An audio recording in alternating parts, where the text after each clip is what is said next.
Hola mis amigos, aquí pues una vez más para poder estudiar el maravilloso repaso de la lección de la escuela sabática. Y bueno, vamos a orar para pedir la presencia de nuestro Dios. Oremos. Querido Dios que estás en los cielos, pedimos tu presencia en el estudio del repaso de esta semana. Enséñanos, Señor, en Jesús. Amén. Mis amigos, ya estamos aquí en la lección número 8 y la lección número 8 lleva como título El pacto en el Sinaí. Ese es el repaso de la lección de la escuela sabática de esta semana. Y para eso vamos a estudiar el texto bíblico de memoria de esta semana. Ustedes vieron lo que hice a los egipcios y cómo los tomé sobre las alas del águila y los he traído a mí. Ahora pues, si en verdad escuchan mi voz y guardan mi pacto, ustedes serán mi especial tesoro entre todos los pueblos, porque mía es toda la tierra, y ustedes serán mi reino de sacerdotes y gente santa. El libro de Éxodo capítulo 19, del 4 al 6. En la relación entre Dios y el hombre viene la pregunta, ¿quién busca a quién? ¿Dios busca al hombre o el hombre busca a Dios? Esa es una buena pregunta, pero la Biblia responde claramente quién es el que busca a quién. Y vamos a encontrar en la Biblia diferentes pasajes bíblicos a través de la narrativa bíblica que es Dios el quien busca al hombre. Cuando el hombre pecó por la desobediencia de Adán y Eva, ellos se escondieron entre los árboles del huerto de la presencia de Dios al oír su voz en el jardín del Edén. Pero Dios continuó llamándolos con amor, diciendo, Adán, Eva, ¿dónde estás? Podemos ver aquí que Dios mismo toma la iniciativa de buscar al hombre y los llama a volver a Él. ¿Por qué? Porque Él es la única fuente de vida y de perdón. Dios siempre da el primer paso. Otro ejemplo máximo que podemos ver de la búsqueda de Dios hacia el hombre es en la encarnación de nuestro Señor Jesucristo. Y cuando nuestro Señor Jesucristo estuvo aquí entre nosotros físicamente, dijo palabras muy extraordinarias. Entre una de ellas, vengan a mí todos los que están fatigados y agobiados, y yo les daré descanso. Lleven mi yugo sobre ustedes y aprendan de mí, que soy manso y humilde de corazón, y hallarán descanso para su alma. Mateo capítulo 11, versículos 28 y 29. A través del camino del pueblo hebreo de Egipto hacia la tierra prometida, que era la promesa que Dios había dicho a Abraham, Isaac y Jacob, Dios quiso mostrarles que el objeto principal y prioritario era que Él los estaba conduciendo en el desierto de esos 40 años hacia Él. ¿Por qué? Porque Él es el camino, Él es la verdad y Él es la vida. En otras palabras, es Dios quien se acerca al ser humano. Es Dios que a través de sus señales y sus milagros y a través de sus prodigios que empezaron desde el libro de Egipto, desde el momento que ellos vieron la mano poderosa de Dios y cómo Dios los sacó y ahora Dios los estaba conduciendo hacia el desierto para llevarlo a la tierra prometida, es Dios que está diciendo, aquí estoy yo. Él se acerca, Él es un Dios de amor que se manifiesta de diferentes formas para decir al pueblo, yo quiero estar contigo, yo quiero morar contigo, yo quiero que tú me conozcas. Y Dios se manifiesta de esas maravillosas escenas para mostrar que Dios está siempre cercano de cada uno de sus criaturas, de cada uno de sus hijos. Ahora mira, mis amigos, el pueblo hebreo salió de Egipto y tras 2 meses de viaje, los israelitas llegaron al Sinaí, en donde permanecieron ahí aproximadamente 1 año. Durante ese año, Dios dio por medio de Moisés a los israelitas muchas leyes, instrucciones y normas que se pueden describir como lo aparecen en los diferentes textos bíblicos, tanto en el libro de Éxodo, en el libro de Levítico y en el libro de Números. La permanencia de Israel en el monte Sinaí es la pieza central de la narración contenida en el Pentateuco. Es allí donde se sientan las bases de la transformación de los hebreos en el pueblo elegido de Dios, la única nación no sumida en el paganismo y la idolatría, la única nación monoteísta. ¿Por qué? Porque tenían un solo Dios, el monoteísmo, un solo Dios, el único Dios todopoderoso. Por eso que el pueblo israelita se diferenciaba entre todas las otras naciones paganas, porque tenían a un solo Dios, el Dios verdadero. Por eso que podemos ver desde este punto de vista que Dios toma la iniciativa y establece un pacto entre Él y su pueblo Israel. Promete hacer de este pueblo un tesoro muy especial, un reino de sacerdotes, un pueblo santo. Si sus integrantes le son obedientes y se mantienen en estrecha relación con Él, este pueblo va a ser un pueblo especial, un tesoro extraordinario ante las demás naciones. Ser un pueblo santo significa dedicarse a Dios y revelar su carácter a los demás, especialmente a las naciones de su contorno. También fueron llamados a funcionar como un reino de sacerdotes que conectarían con otras personas con Dios.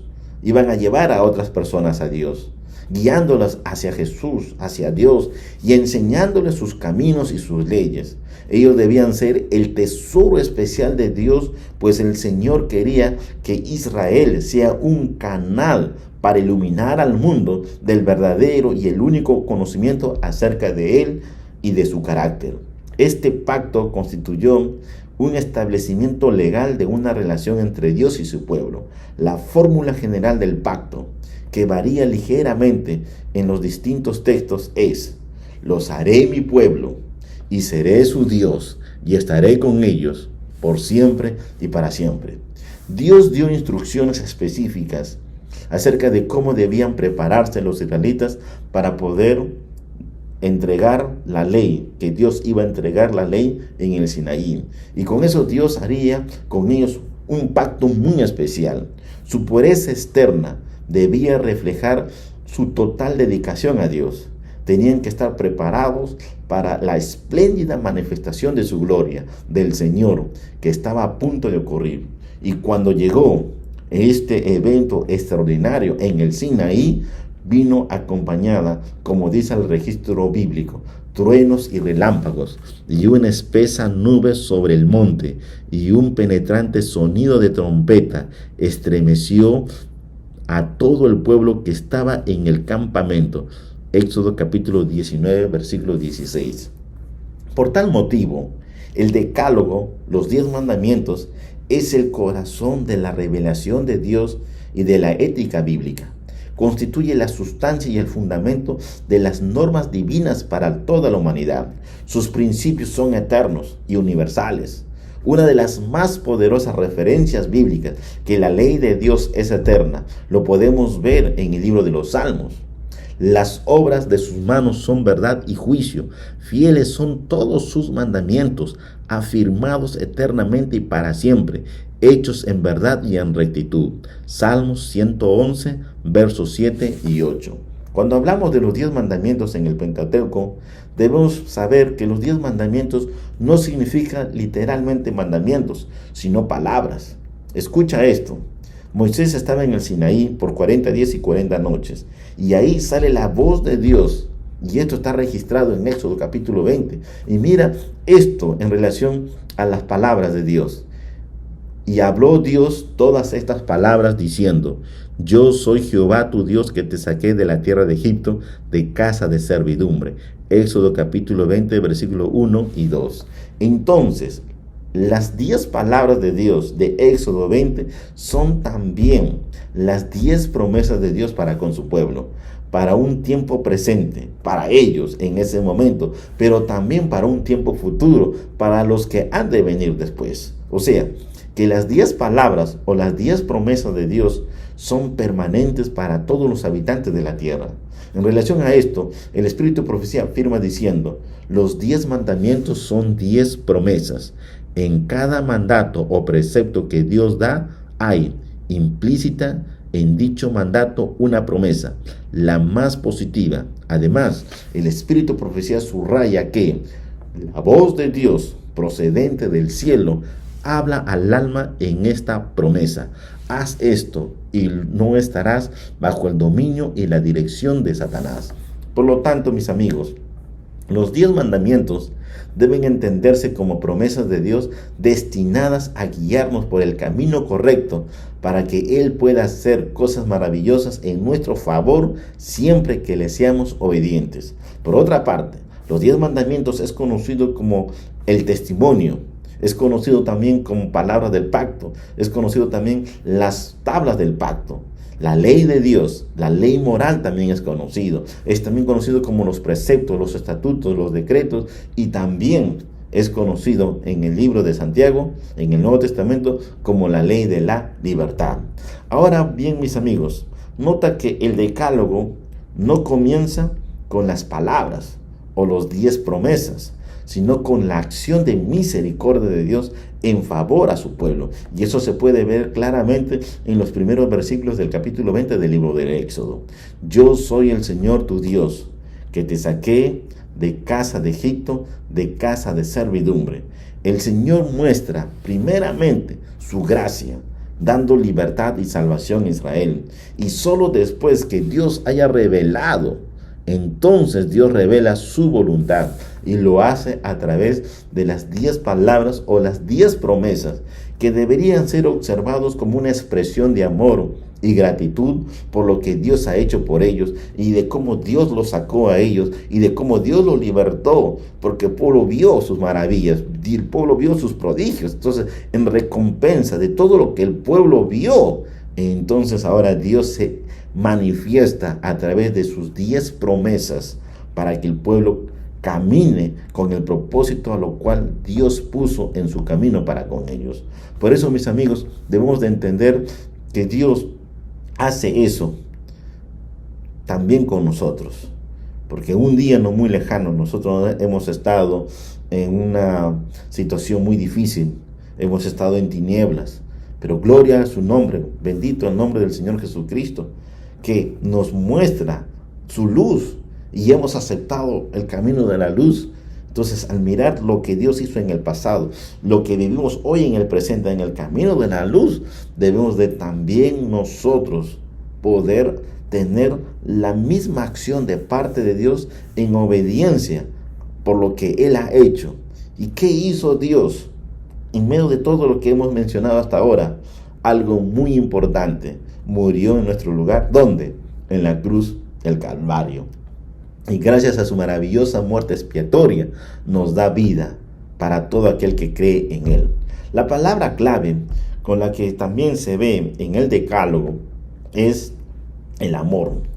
El mandamiento más importante es el amor. Es la esencia de los 10 mandamientos, que se expresa de 2 maneras, tanto en el Antiguo Testamento como en el Nuevo Testamento.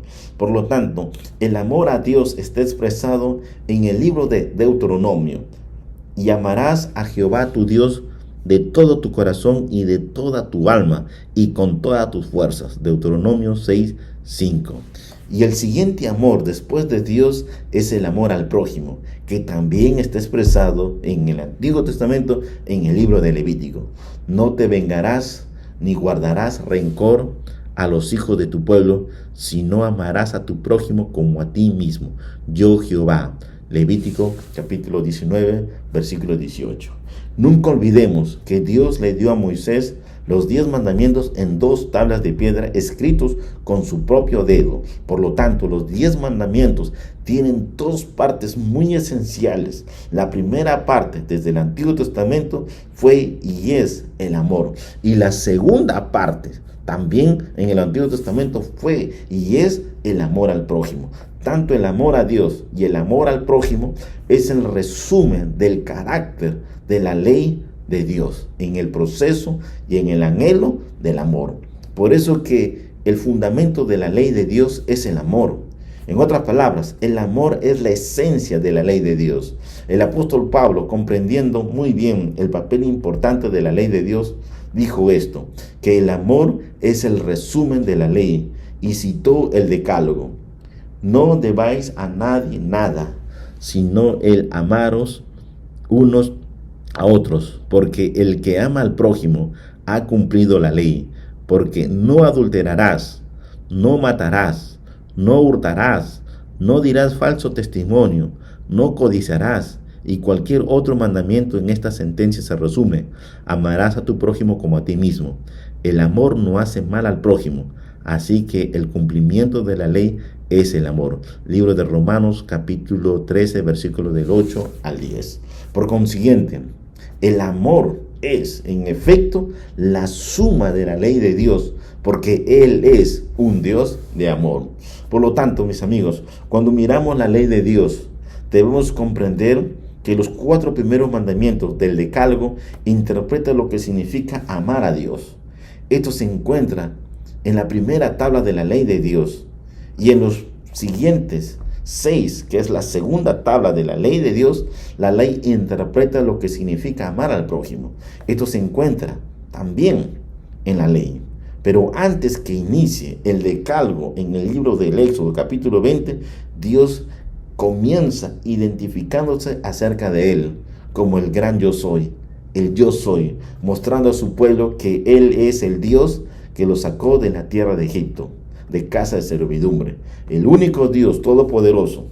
Por eso, el pueblo, en respuesta de su salvación por amor a Dios, debería de responder honrándole a Él por encima de todo, un amor vertical, y debería también continuar con el respeto hacia los demás en un amor horizontal. Ahora, vamos a ver los 10 mandamientos de la primera parte, que son los 4 primeros mandamientos de la ley de Dios de la primera tabla, en base al amor. Mira la ley de Dios. No tendrás dioses ajenos delante de mí. No te harás imagen ni ninguna semejanza de lo que está arriba en el cielo, ni abajo en la tierra, ni en las aguas debajo de la tierra. No te inclinarás a ellas ni las honrarás, porque yo soy Jehová, tu Dios fuerte, celoso, que visito la maldad de los padres sobre los hijos hasta la 3ª y 4ª generación de los que me aborrecen, y hago misericordia a millares a los que me aman y guardan mis mandamientos. No tomarás el nombre de Jehová tu Dios en vano, porque no dará por inocente Jehová al que tome su nombre en vano. Acuérdate del día de reposo para santificarlo. 6 días trabajarás y harás toda tu obra, mas el 7º día es reposo para Jehová tu Dios. No hagas en él obra alguna, tú, ni tu hijo, ni tu hija, ni tu siervo, ni tu criada, ni tu bestia, ni tu extranjero que está dentro de tus puertas. Porque en 6 días hizo Jehová los cielos y la tierra y el mar y todas las cosas que en ellos hay, y reposó en el 7º día. Por tanto, Jehová bendijo el día de reposo y lo santificó. Ahí estamos viendo los 4 primeros mandamientos de la primera tabla, escritos con el dedo de Dios. ¿Ok? La primera tabla, escritos con el dedo de Dios en el monte Sinaí. Pero ahora vamos a ver la segunda tabla, los 6 mandamientos restantes: mandamiento 5º, 6º, 7º, 8º, 9º y 10º. Y dice así, en relación al amor al prójimo: honra a tu padre y a tu madre, para que tus días se alarguen en la tierra que Jehová tu Dios te da. No matarás, no cometerás adulterio, no hurtarás, no hablarás contra tu prójimo falso testimonio. No codiciarás la casa de tu prójimo. No codiciarás la mujer de tu prójimo, ni su siervo, ni su criada, ni su buey, ni su asno, ni cosa alguna de tu prójimo. Todos estos 10 mandamientos que hemos mencionado, tanto de la primera tabla y de la segunda tabla. Primera tabla, 4 mandamientos. Segunda tabla, 6 mandamientos. Tanto la primera tabla y la segunda tabla son los 10 mandamientos, y eso está registrado en el libro de Éxodo capítulo 20, versículo del 3 al 17. Las aparentes restricciones de la ley son solo para nuestro propio bien. Cuando Dios dice no matar, no mentir, no engañar, no fornicar, no tendrás dioses ajenos delante de mí, no tomar el nombre de Dios en vano, todo eso es para nuestro bien, ya que tienen el propósito de preservar la felicidad y la vida. La ley de Dios es la norma de conducta para quienes confían en Dios y son salvados por su gracia mediante la fe que es en Cristo Jesús, Señor Dios nuestro. Entonces, mis amigos, las 10 palabras o las 10 promesas que son eternos vienen desde antes de la entrada del pecado. Eso lo podemos ver en Génesis 1 y en Génesis 2. ¿Qué quiero decir con esto? Que en Génesis 1 y en Génesis 2 ya estaban los mandamientos de Dios, ya estaban las promesas de Dios. Y también eso fue promulgado. Después del pecado aparece el libro del Éxodo, y después del pecado Dios los lleva al Sinaí, y en el Sinaí, en el Antiguo Testamento, también fue mencionado los 10 mandamientos, las 10 promesas. Pero también nuestro Señor Jesucristo, el autor de su ley, el autor de la ley, en relación a esto dijo cuando estuvo con nosotros en esta tierra: no penséis que he venido para abrogar la ley o los profetas. No he venido para abrogar, sino para cumplir. Porque de cierto os digo que hasta que pasen el cielo y la tierra, ni una jota ni una tilde pasará de la ley, hasta que todo se haya cumplido. De manera que cualquiera que quebrante uno de estos mandamientos muy pequeños, y así enseña a los hombres, muy pequeño será llamado en el reino de los cielos. Mas cualquiera que los haga y los enseñe, este será llamado grande en el reino de los cielos. Porque os digo que si vuestra justicia no fuera mayor que la de los escribas y fariseos, no entraréis en el reino de los cielos. Mateo capítulo 5, versículos 17 al 20. De esta misma manera, el apóstol Juan también hace mención de la ley de Dios cuando Jesús dijo: si me aman, guardarán mis mandamientos. Juan capítulo 14, versículo 15. Por lo tanto, la verdadera obediencia no es más que una expresión de amor y gratitud hacia Jesús. Un amor que se expresa con mayor intensidad en la manera en que tratamos a nuestro prójimo. Por lo tanto, la ley de Dios revela su carácter, es decir, quién es Él. Puesto que Dios es santo, justo y bueno, su ley también lo es. Y el apóstol Pablo afirma cuando dice: la ley es santa y el mandamiento santo, justo y bueno. Romanos capítulo 7, versículo 12. La ley de Dios fue dada, entre muchos otros propósitos, para ser feliz en este breve peregrinaje que Dios nos da en esta vida, para alejarnos del mal, ya que Satanás anda como un león rugiente buscando a quien devorar, para poder meditar en ella de día y de noche, como dice el salmista: sino que en la ley de Jehová está su delicia, y en su ley medita de día y de noche. Salmos capítulo 1, verso 2. Además, la ley de Dios nos da sabiduría, entendimiento, salud, prosperidad, paz, y de una manera muy especial. La ley de Dios es como una señal indicadora que señala a quién: a Jesús, porque Él es el autor de la ley. Él es el amor. Entonces la ley nos muestra a dónde: a Jesús. Nos lleva a dónde: a Jesús, quien perdona nuestros pecados y quien puede transformar nuestra vida de una vida mala, miserable, a una nueva vida en Cristo Jesús, Señor Dios nuestro. De este modo, la ley nos conduce como si fuera su tutor. ¿Hacia quién? Hacia Cristo. En otras palabras, podemos decir que la ley de Dios fue dado para que el hombre de Dios sea beneficiado tanto en la vida espiritual vertical como también en la vida física con su prójimo. Ahora bien, amigos, tal vez puedes estar haciéndote esta pregunta, puedes estar pensando: entonces, si obedezco la ley de Dios, entonces ¿eso quiere decir que soy salvo? Y te voy a decir con todo el corazón, la respuesta es no. Nadie se salva por guardar la ley de Dios. Todos somos salvos y seremos salvos únicamente por lo que Cristo logró por cada uno de nosotros en la cruz del Calvario. Y eso lo dijo el apóstol Pablo: porque por gracia sois salvos por medio de la fe. Y esto no de nosotros, pues es don de Dios, no por obras, para que nadie se gloríe. El libro de Efesios capítulo 2, versículo 8 al 9.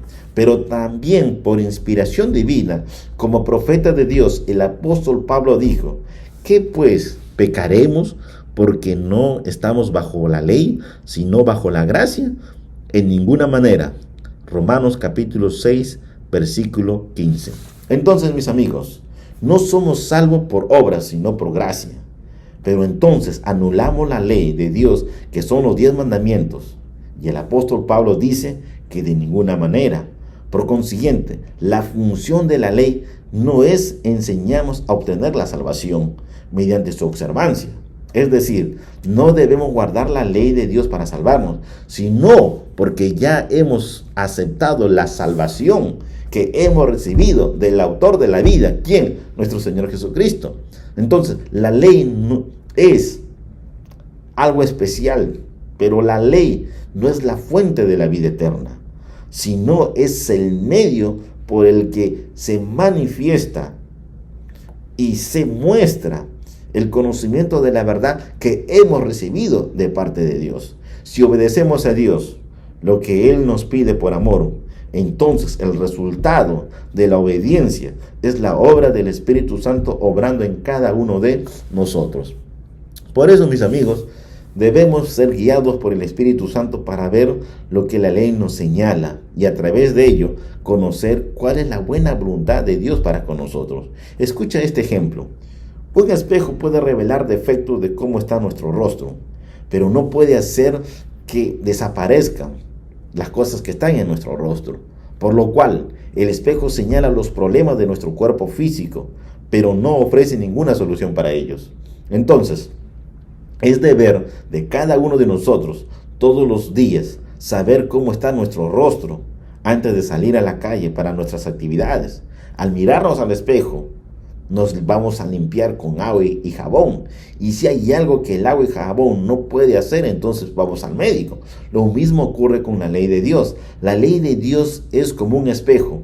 Nos muestra nuestros pecados, nos muestra nuestra condición miserable. Y al darnos a conocer cómo estamos de nuestra triste realidad, guiados por el Espíritu Santo, nos lleva ¿a dónde? A Cristo, para ser justificados por medio de la fe. Mira lo que dice el apóstol Pablo. De manera que la ley ha sido nuestro ayo para llevarnos a Cristo, a fin de que fuésemos justificados por la fe. Libro de Gálatas capítulo 3, versículo 24. Solo el Espíritu Santo nos puede guiar a Cristo. Por eso debemos de dejarnos guiar por el Espíritu de Cristo, por el Espíritu Santo. Porque sin Él es imposible obedecer por amor su santa ley de amor. Si mantenemos una vida de comunión con Jesús, todo es posible. Jesús es el garante que hará posible que estos preceptos se conviertan en nuestro estilo de vida permanente. Mis amigos, si desarrollamos una relación íntima, especial con Dios a través de la oración, a través del estudio de la Biblia, a través del ayuno, vamos a poder nosotros deshacernos, vamos a poder nosotros aborrecer lo malo, lo prohibido. Por eso que debemos de aprender a vivir una vida de comunión con Jesús y pidiendo a Dios que Él haga una realidad de obediencia en nosotros mediante el poder de su gracia, de su palabra y del Espíritu Santo. Quienes vienen en armonía, en obediencia al decálogo, a través de los 10 mandamientos, vamos a Jesús en pos de sus promesas con una motivación correcta, ya que al obedecer sus preceptos, movidos por la gratitud de lo que Dios ha hecho, entonces Dios nos ayuda en nuestro favor. La gracia no modifica la ley, sino que nuestra actitud hacia ella. Como ya hemos sabido que el apóstol Pablo está en contra del legalismo y del mal uso de la ley de Dios, pero no en contra de la ley misma. Por eso hoy nosotros debemos de tomar un llamado muy especial. Como seres humanos, solo podemos hacer lo correcto bajo la influencia de la gracia santificadora y transformadora de Dios, porque no hay ninguna capacidad en nosotros. Nosotros somos seres humanos nacidos en pecado, tenemos una naturaleza pecaminosa. Por eso que tenemos que ir a Jesús. Él es la fuente, Él es el secreto, Él es la vida. Tenemos que decidir en este camino de Dios o camino de muerte, pero Dios quiere camino de Él. Por eso que tenemos que aprender a ser obedientes. ¿Cómo somos obedientes? Si vamos a Jesús, si nos entregamos a Jesús, Él nos va a ayudar a ser perfeccionados en la obediencia. Por eso que necesitamos su ayuda externa hacia nosotros, porque nosotros somos frágiles, somos débiles. Tenemos una mancha de pecado que está constantemente en contra de las buenas obras de Dios. Por eso que debemos ir a Jesús. Y eso es la buena noticia del Evangelio, que por medio de su presencia, el Espíritu Santo, Jesús puede surgir en nosotros el anhelo y el deseo de obedecer, y nos da el poder para hacerlo cuando respondemos humildemente a su llamado de amor. Cuando nos acercamos humildemente a Él, Él va a llegar a producir el querer como el hacer, como su buena voluntad, y nos vamos a perfeccionar por su maravillosa gracia. Y todo lo que fue imposible, todo lo que fue algo negativo, es posible en el nombre del Señor Jesucristo. Todo es posible para todo aquel que cree. No es que la ley nos salva, pero la ley nos muestra el pecado para hacernos ver nuestra necesidad. ¿De quién? De Cristo. Y Cristo quiere una vida obediente, una vida que refleje su amor. Y ya Jesús lo mencionó en varias expresiones. Si me amáis, dijo Jesús, guarda mis mandamientos. La respuesta de haber recibido su gracia, de haber recibido su perdón, de haber recibido su justificación por medio de la fe en Él, ahora Jesús nos dice, vive en ese evangelio de la gracia, vive en ese evangelio de la justificación de la fe. No puedes vivir como antes, no, porque el que está en Cristo, nueva criatura es. Y hemos sido llamados para ser nueva criatura en Cristo Señor Jesús Dios nuestro. Por eso, mis amigos, dejémonos guiar por el Espíritu Santo. Todos estamos luchando y Dios hará con nosotros lo que nosotros no podemos hacer con nuestras propias manos. Si estás luchando en este momento, solamente yo puedo orar por ti. Y yo sé que el único que te va a ayudar, efectivamente, 100%, es quien, nuestro Señor Jesucristo. Y el Señor Jesucristo se manifiesta hoy con ese anhelo, porque lo que Dios hizo en el Antiguo Testamento, en el pacto de Sinaí, hoy Dios también lo quiere hacer con este nuevo pacto, ahora en este presente, con los mismos reglamentos, los mismos estatutos, las mismas promesas. También Dios lo quiere hacer hoy contigo. Por eso déjate guiar por el poder de Dios. El único que te puede ayudar es Él. Yo voy a orar y Dios hará su trabajo. Ábrele el corazón a Jesús y Dios hará un lindo trabajo para contigo en la persona del Espíritu Santo. Vamos a orar. Querido Padre que estás en los cielos, gracias por el estudio de tu palabra. Ayuda a cada hijo, a cada hija tuya, Señor, a poder encontrar el secreto, que sí se puede. Solamente con Jesús podemos ser obedientes y queremos, Padre, vivir en este camino de gracia, de salvación. Y también la respuesta de vivir en este camino de gracia y salvación es ser obedientes. Como un día Jesús dijo a la mujer, ¿dónde están los que te condenan? Y no había nadie. Y la mujer dijo, no hay nadie, Señor. Y Jesús le dijo, ni yo te condeno, vete y no peques más. Y ese es el mensaje de Jesús, que somos justificados gratuitamente por su gracia, pero Jesús nos dice, no vuelvas a pecar. ¿Y cómo no volvemos a pecar? Solamente pidiendo tu dirección y tu permanencia en nuestra vida de comunión todos los días. Bendice a tus hijos y ayúdanos a ser guiados por ti, hoy y siempre, en tu nombre. En Jesús te lo pedimos. Amén. Mis amigos, un gusto poder haber estado con ustedes. Que Dios me lo bendiga y nos vemos la siguiente semana para el siguiente repaso de la lección de la escuela sabática. Dios te bendiga. Bendiciones. Bye.